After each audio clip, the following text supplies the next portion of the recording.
Steve Erceg is set to return, and originally he was supposed to co-main event the card against Alex Perez, but unfortunately Perez had to withdraw, and now Erceg finds himself facing Ode Osbourne. Let's talk about Steve Erceg in case you don't even know who this fucker is. Before stepping into the UFC spotlight, Erceg was quietly dominating over in Eternal MMA, one of Australia's top regional promotions that also helped launch names like Jack Della Maddalena. Erceg joined Eternal in 2019, and after winning 3 straight wins, he earned a flyweight title shot in 2020 against Shannon Ross, the same Ross who would later appear on Dana White's Contender Series. He then moved up to bantamweight in 2021 to fight Cody Haddon, earning a unanimous decision win, before returning later that year to defend his Eternal flyweight title against Paul Loga. Between 2021 and 2023, Erceg was supposed to compete on the Dana White Contender Series, but due to repeated visa issues, the fights kept falling through. In the meantime, to stay active, he returned to Eternal MMA for one more non-title bout, which he again won. He never made it to the Contender Series, but it didn't matter, because in June of 2023, the UFC just straight up signed him and gave him a debut fight against David Dvořák.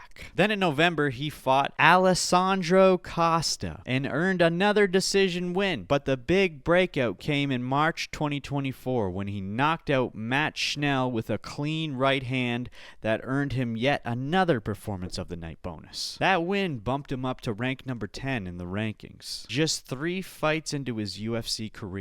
Alexandre Pantoja was set to defend his title against Muhammad Mokaev, who has since been dismissed from the UFC, but Mokaev turned it down, citing Ramadan and needed a longer camp to recover. Enter Steve Erceg. He said yes immediately. He was already in shape, he was ranked, he had buzz, and the division was shallow. It was a risk, and despite the fact that Erceg lost, he gave Pantoja one of the toughest title defenses of his career. He arguably won the final round, but since that night, things haven't really gone Erceg's way. It does show that after a meteoric rise, the road at the top is rougher than most expect.